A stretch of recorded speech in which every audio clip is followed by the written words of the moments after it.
Nicaragua's San Juan River was once destined to become the link between the Atlantic Ocean and the Pacific Ocean. But at the end of the 19th century, Panama was chosen instead, leaving local communities in Nicaragua without investment or infrastructure. It's now hoped the region's fortunes could change following a campaign pledge of $20 million to help boost eco-tourism. From Nicaragua's San Juan River, Ricardo Castillo has more. Here at the port town of San Carlos in the southeastern corner of Lake Nicaragua, the San Juan River begins its sinuous flow towards the Caribbean. This is the most history-laden river of Central America. The Spaniards used it to send gold to the Atlantic Ocean, and its settlements were often attacked by famous pirates. During the California Gold Rush, more than 100,000 people traversed the river and lake en route to San Francisco or New York. The U.S. planned to build the first interoceanic canal here. But when the U.S. chose Panama instead, all these communities living off this vast expanse of water and tropical forest fell into the utmost neglect for decades. Electricity and telecommunications did not arrive until the late 1990s.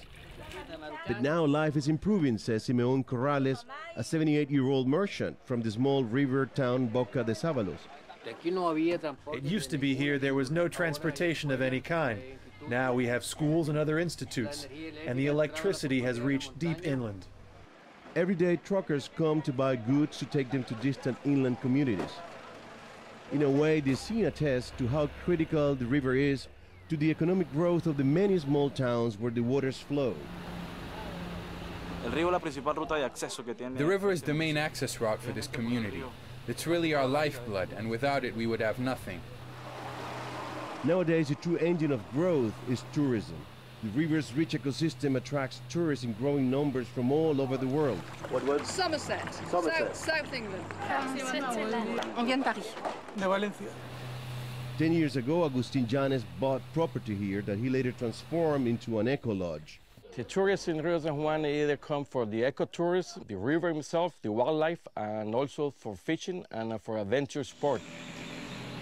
The river has also become a cornerstone of President Daniel Ortega's foreign policy and a platform for his presidential campaign.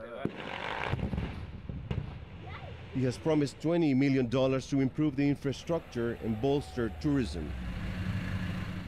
Now his challenge is to convince those living on the riverbanks. They remain among the poorest of the country and say that their loyalty is to the river and not to politics. The river provides me with food. God is first, then the river. For Nicaragua, the San Juan is more than just a river. It is a myth.